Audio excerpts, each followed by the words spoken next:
Día 140. Segundo de Samuel 11. Llegó la primavera, que era cuando los reyes salen a la guerra. Ese año David envió a Joab y a los jefes de su ejército a pelear contra los amonitas, pero él se quedó en Jerusalén. Y Joab y todos sus hombres vencieron a los amonitas y conquistaron la ciudad de Rabá. Una tarde, después de haber descansado un poco, David se levantó y comenzó a pasear por la azotea de su palacio. De pronto, vio que una mujer muy hermosa se estaba bañando. David mandó enseguida a uno de sus sirvientes a preguntar quién era ella. El sirviente volvió y le dijo que se llamaba Betsabé, hija de Eliam, y que estaba casada con un hitita llamado Urías. Entonces David mandó a traerla, y cuando se la llevaron, tuvo relaciones sexuales con ella. Cuando ella regresó a su casa, pues apenas había tenido su periodo de menstruación y estaba cumpliendo con los ritos de purificación. Betsabé quedó embarazada, así que mandó a decirle a David que iba a tener un hijo suyo. Al oír esto, David le ordenó a Joab que le mandara a Urías el hitita, pues quería hablar con él. Joab así lo hizo, y cuando Urías llegó, David le preguntó cómo estaba Joab y el ejército y cómo iba la guerra. Luego le ordenó que fuera a descansar a su casa. En cuanto Urías salió del palacio, el rey le envió de lo mejor de su comida y bebida. Pero Urías no fue a su casa, sino que se quedó a dormir a la entrada del palacio junto con los soldados de la guardia personal del rey. Al día siguiente le informaron a David que Urías no había dormido en su casa. Entonces David le mandó llamar y le preguntó: ¿por qué no dormiste en tu casa? Y Urías le contestó: mal haría yo en, mí, en ir a mi casa a comer, beber y tener relaciones con mi esposa, mientras el cofre del pacto de Dios y todo el ejército están en el campo de batalla. Mal haría yo en dormir cómodamente en mi casa, mientras Joab y sus soldados duermen al aire libre. Yo no puedo hacer algo así. Entonces David le dijo a Urías: quédate aquí por lo menos esta noche y mañana volverás al campo de batalla. Y enseguida lo invitó a comer y a beber, hasta emborracharlo. David creía que así Urías se iría a su casa, pero aunque Urías se quedó en Jerusalén hasta el día siguiente, tampoco esa noche durmió en su casa, sino que de nuevo se quedó con los soldados de la guardia personal del rey. Por la mañana, David escribió una carta y se la dio a Urías para que se la entregara a Joab. La carta decía: pon a Urías en el frente, donde la batalla sea más dura y peligrosa. Luego déjalo solo para que lo maten. Joab así lo hizo. Cuando ya había rodeado con su ejército a la ciudad de Rabá, puso a Urías a pelear donde estaban los soldados enemigos más valientes. Cuando esos soldados salieron a pelear contra los hombres de Joab, mataron a algunos de los soldados de David y entre ellos a Urías. Entonces Joab mandó un mensajero a darle la noticia a David: cuando le cuentes al rey que algunos de sus hombres murieron en batalla, seguramente se enojará y te dirá: ¿por qué se acercaron tanto al muro de la ciudad? ¿No saben que desde la muralla lanzan flechas? Acuérdense de Abimelech, el hijo de Jeroboset. Tanto se acercó al muro durante la batalla en Tebes que una mujer le dejó caer una piedra de molino y lo mató. Si te dice eso, tú le responderás: también ha muerto Urías, el hitita que tan fielmente servía a su majestad. El mensajero se presentó ante David y al darle la noticia todo sucedió como Joab había dicho. Y entonces el mensajero le dijo: los enemigos nos estaban ganando y hasta salieron de la ciudad a pelear en el campo, pero los hicimos retroceder hasta el portón de la ciudad. Desde el muro de la ciudad nos disparaban flechas y algunos de nuestros mejores hombres cayeron muertos. Entre ellos también murió Urías, el hitita que tan fielmente servía a su majestad. David le contestó: dile a Joab que no se preocupe. En la guerra cualquiera puede morir. Tú, anímalo y dile que siga atacando la ciudad hasta que la conquiste. Cuando la mujer de Urías supo que su esposo había muerto, se puso muy triste. Pero Luego de que ella guardó el luto acostumbrado, David mandó a llamarla y se casó con ella. Tiempo después, ella tuvo un hijo. Sin embargo, a Dios no le gustó lo que David había hecho. Segundo de Samuel 12. Entonces, Dios envió al profeta Natán para que le diera a David este mensaje. En cierta ciudad había dos hombres. Uno de ellos era rico y el otro era pobre. El rico tenía muchas ovejas y muchas vacas. En cambio, el pobre solo tenía una ovejita. La había comprado y él mismo la había criado y cuidado como si fuera su propia hija. Tanto quería ese hombre a la ovejita que hasta le daba de comer de su propio plato y le dejaba recostarse y dormir en su pecho. Así la ovejita fue creciendo junto con los hijos de ese hombre. Un día llegó un visitante a la casa del rico y el rico lo invitó a comer. Pero como no quería matar ninguna de sus ovejas ni de sus vacas, le quitó al pobre su ovejita y la mató para darle de comer a su visitante. Al oír esto, David se enojó muchísimo contra el hombre rico y le dijo a Natán: «¿Pero cómo pudo haber hecho esto? Este hombre no tiene sentimientos. Te juro por Dios que ahora tendrá que pagarle al pobre 4 veces más de lo que vale la ovejita y además merece la muerte». Entonces Natán le dijo: «Pues tú, David, eres ese hombre, y ahora el Dios de Israel quiere que oigas esto. Yo te hice rey de todo mi pueblo. Yo te cuidé para que Saúl no te matara.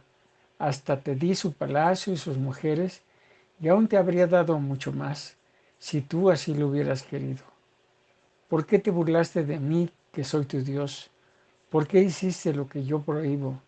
En realidad no fueron los amonitas quienes mataron a Urías, lo mataste tú y lo hiciste para quedarte con su mujer.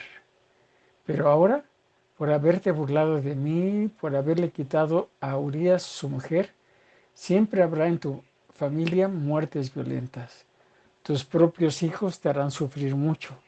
Si a escondidas tuviste relaciones sexuales con la mujer de otro, yo haré que tomen a tus mujeres y se acuesten con ellas delante de todo el mundo». David le dijo a Natán: «Reconozco que he pecado contra Dios y que he hecho lo que a él no le gusta». Natán le contestó: «Por eso mismo Dios te ha perdonado y no vas a morir. Pero por haberte burlado de él no vivirá el hijo que tuviste con Betsabé». Después de decir esto, Natán se fue a su casa.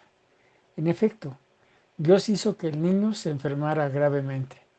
David no comía nada y se pasaba toda la noche tirado en el suelo, rogándole a Dios que curara al niño. Sus consejeros le pedían que se levantara del suelo y comiera, pero David se negaba a hacerlo. Al séptimo día, el niño murió. Los consejeros no se atrevían a decirle nada a David porque pensaban: si cuando el niño aún vivía le pedíamos que comiera y no nos hacía caso, ahora que el niño ya murió, es capaz de hacer una tontería. Pero David se dio cuenta de que sus consejeros le ocultaban algo y comprendió que su hijo ya había muerto. Entonces dijo: «Ya murió el niño, ¿verdad?». Y sus consejeros le contestaron: «Sí, ya murió». De inmediato David se levantó del suelo y se bañó, se perfumó y se cambió de ropa. Luego fue a adorar a Dios a la carpa donde estaba el cofre del pacto. Y cuando regresó a su casa, pidió que le sirvieran de comer y comió. Sus consejeros le preguntaron: «¿Por qué hace esto, su majestad? Cuando el niño aún vivía, usted no comía y lloraba mucho por él, y ahora que ha muerto, usted se levanta y se pone a comer». David les contestó: «Mientras el niño aún vivía, yo no comía y lloraba porque creía que Dios me tendría compasión y sanaría a mi hijo. Pero ahora que ya ha muerto, ¿qué gano con no comer? No puedo devolverle la vida, ni hacer que vuelva a estar conmigo.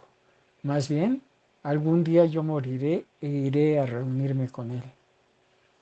David fue a consolar a Betsabé y tuvo relaciones sexuales con ella. Con el tiempo, ella tuvo un hijo y David le puso por nombre Salomón.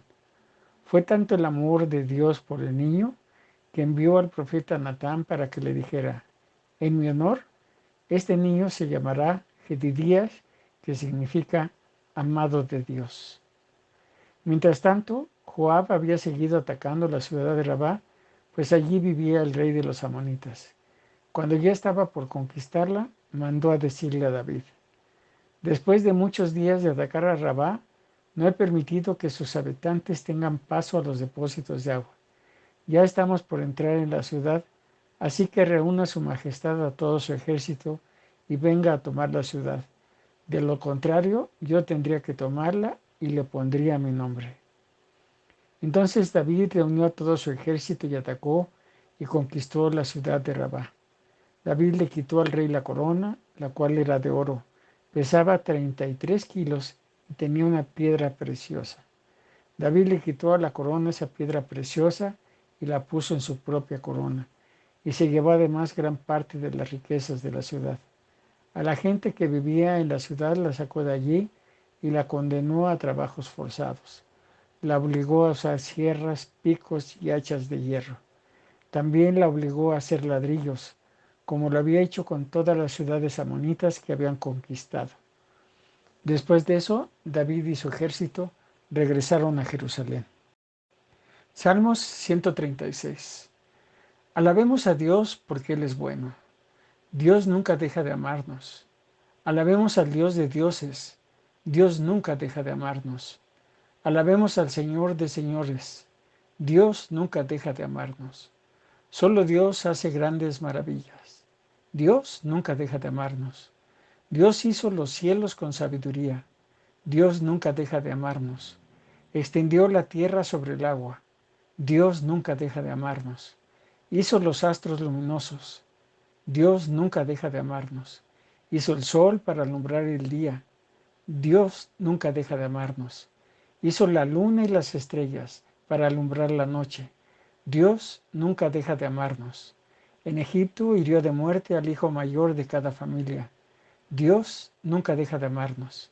Sacó de Egipto a Israel. Dios nunca deja de amarnos. Allí mostró su gran poder.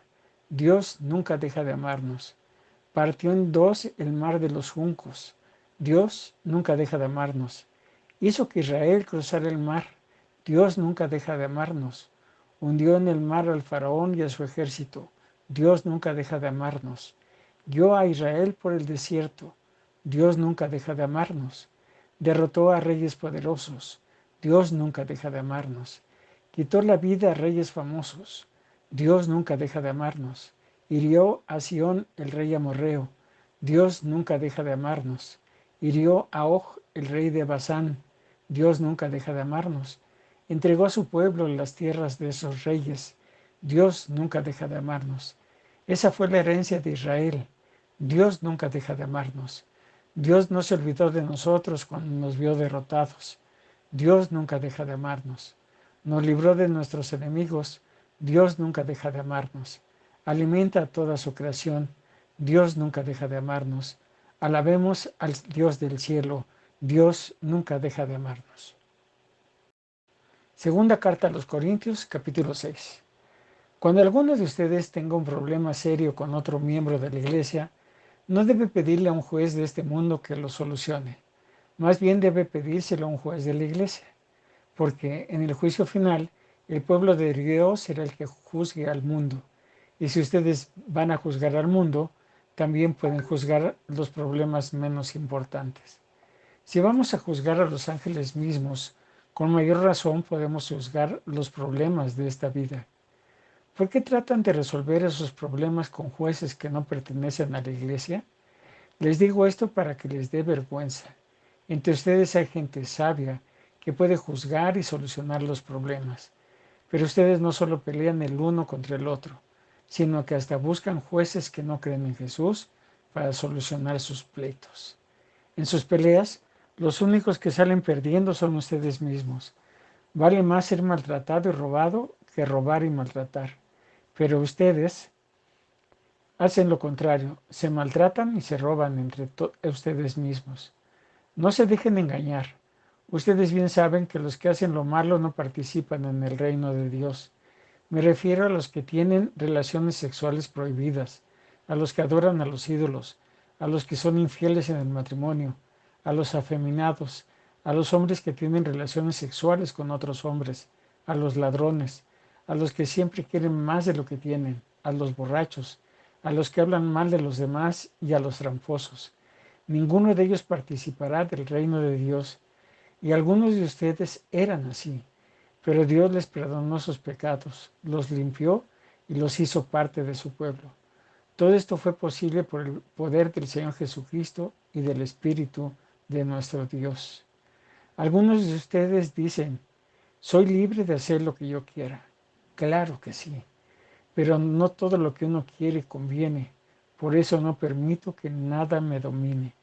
También dicen, la comida es para el estómago y el estómago es para la comida. Claro que sí, pero Dios va a destruir las dos cosas. En cambio, el cuerpo no es para que lo usemos en relaciones sexuales prohibidas. Al contrario, debemos usarlo para servir al Señor Jesús, pues nuestro cuerpo es de Él. Y así como Dios hizo que Jesucristo resucitara, así también a nosotros nos dará vida después de la muerte, pues tiene el poder para hacerlo.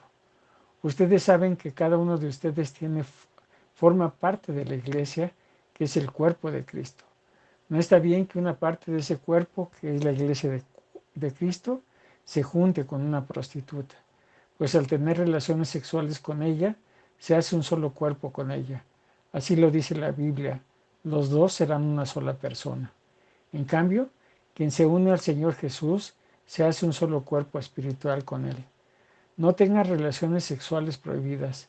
Ese pecado les hace más daño al cuerpo que cualquier otro pecado. El cuerpo de ustedes es como un templo y en ese templo vive el Espíritu Santo que Dios les ha dado. Ustedes no son sus propios dueños. Cuando Dios los salvó, en realidad los compró y el precio que pagó por ustedes fue muy alto. Por eso deben dedicar su cuerpo a honrar y agradar a Dios. Suscríbete, activa la campanita, comparte y deja tus comentarios. Gracia y paz.